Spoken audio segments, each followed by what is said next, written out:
बुधवार 6 जून 2024। सायंकालीन समाचार। भेंसलाना ग्राम पंचायत में भामाशाह अनंत कुमार जी एचरा व सरपंच कमला देवी ने पर्यावरण दिवस पर पौधारोपण किया।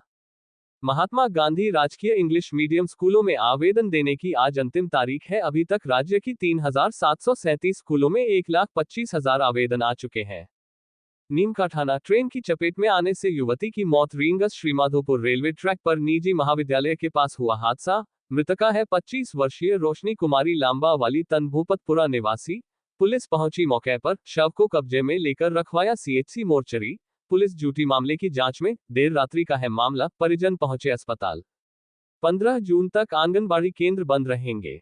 जयपुर के गोपालपुरा बाईपास एरिया में 3 मंजिला शोरूम में सबसे ऊपर वाली मंजिल पर एक कोचिंग सेंटर बना हुआ था, लेकिन नीचे वाले बेसमेंट व ग्राउंड फ्लोर में फर्नीचर का शोरूम था। उसमें आग लग जाने की वजह से कोचिंग के 30 विद्यार्थी फंसे। फायर ब्रिगेड की मदद से सभी विद्यार्थियों को सुरक्षित निकाल लिया। यह आग शॉर्ट सर्किट की वजह से हुई। राजस्थान विश्वविद्यालय के कुलपति ने अपने संगठन कॉलेज को आदेश दिया है कि विद्यार्थियों को मोबाइल सामग्री रखने के बदले में किसी भी प्रकार का कोई शुल्क न लिया जाए, उन्हें टोकन देकर व्यवस्था की जाए। राजस्थान माध्यमिक शिक्षा बोर्ड के सचिव कैलाश शर्मा ने बताया कि बोर्ड का आधिकारिक रूप से एक्स पर कोई भी हैंडल नहीं है। जितने भी हैंडल बने हुए हैं वह फर्जी है। उन्होंने लिखित में अजमेर एसपी को शिकायत दी।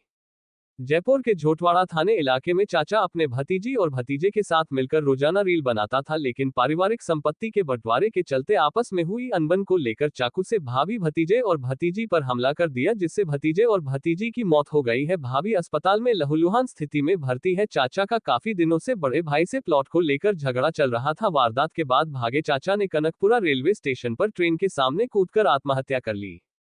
विधानसभा नेता प्रतिपक्ष व कांग्रेस के नेता टीकाराम जूली की दौसा में नीलगाय के टकराने से एक्सीडेंट हो गया। उनके हाथ में चोट आई है, अब उन्हें अस्पताल से छुट्टी दे दी गई। एनआईए ने बुधवार को सुखदेव सिंह गोगामेडी हत्याकांड मामले में विशेष अदालत में आरोप पत्र पेश कर दिया। आरोप पत्र में गोल्डी बरार का नाम भी शामिल है। आरोप पत्र में रावतराम स्वामी उर्फ रोहित गोदारा को प्रकरण का मास्टरमाइंड बताया है। वहीं वीरेंद्र चारण, सतविंदर सिंह उर्फ गोल्डी बरार सहित अन्य पर भी हत्या की साजिश रचने का आरोप है। मुख्यमंत्री भजनलाल शर्मा ने बताया कि पिछले 5 साल में जितनी भी भर्तियां हुई है उनकी दोबारा जांच की जाएगी। राजस्थान के मरीजों को जल्दी ही खुशखबरी मिलेगी। सवाई मानसिंह अस्पताल का एक दल 6 से 7 दिन के लिए एम्स जा रहा है। वहां पर जाकर यह शोध करेगा कि मरीजों को कतार से कैसे मुक्ति दिलाई जाए। शिक्षा विभाग का नया फरमान। 5वीं और 8वीं क्लास में अगर किसी स्कूल का रिजल्ट कमजोर रहा तो संस्था प्रधान पर होगी कार्रवाई। अगले कुछ घंटों में बिगड़ेगा मौसम। राजस्थान हरियाणा में आंधी तूफान तो महाराष्ट्र में भारी बारिश की चेतावनी।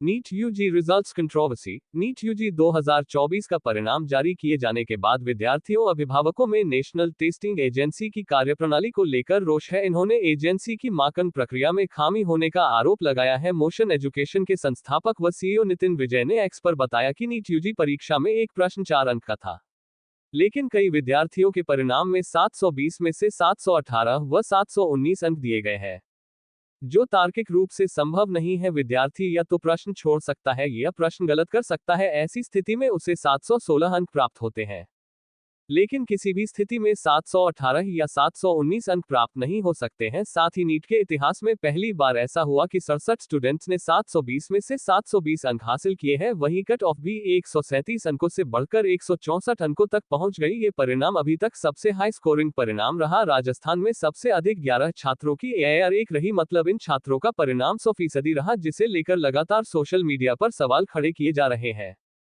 वायनाड और रायबरेली से चुने गए सांसद राहुल गांधी को लोकसभा का विपक्ष का नेता बनाया जाएगा। आने वाले 6 महीने में राहुल गांधी को वायनाड या रायबरेली से एक सीट छोड़नी पड़ेगी, वरना दोनों जगह से सांस दी जाएगी। लोकसभा चुनाव में 2 उम्मीदवार ऐसे भी हैं जिन पर आतंकवाद का आरोप है। एक तो असम के डिब्रूगढ़ जेल में, एक दिल्ली के तिहाड़ जेल में बंद है, फिर भी लोकसभा चुनाव जीत गए। क्या भारतीय संविधान उन्हें शपथ दिला पाएगा? एनडीए गठबंधन नई सरकार को लेकर नड्डा के घर बीजेपी नेताओं की बैठक। शाह राजनाथ पहुंचे। चुनाव आयोग आज राष्ट्रपति को सौंपेगा सांसदों की लिस्ट। एनडीए गठबंधन पीएम मोदी का शपथ ग्रहण 9 जून को शाम 6 बजे। बीजेपी के जीते मंत्री रिपीट होंगे। स्मृति राजीव चंद्रशेखर को मिल सकता है मौका। नतीजों के बाद कांग्रेस में उत्साह। 8 जून को रणनीति के लिए बुलाई CWC बैठक। राहुल की फिर आज शाम 5 बजे प्रेस कॉन्फ्रेंस। प्रियंका गांधी, कांग्रेस के मेरे सभी कार्यकर्ताओं साथियों को मेरा सलाम। आप प्रताड़ित हुए लेकिन आप झुके नहीं, रुके नहीं। भास्कर एक्सप्लेनर मोदी के कोर एजेंडे का क्या होगा? नीतीश नायडू यूसीसी लागू नहीं होने देंगे, मुस्लिम आरक्षण खत्म करना दूर की कौड़ी। अग्निवीर योजना पर दोबारा विचार हो, सरकार गठन पर चर्चा के बीच जेडीयू ने 4 मुद्दे उठा बढ़ाई बीजेपी की टेंशन। भाजपा के अपने ही सांसद राव इंद्रजीत ने 400 पार के नारे को बताया झूठा, बोले मेरे अपने वकर ना होते तो हार जाता चुनाव। आपको संदेह क्यों?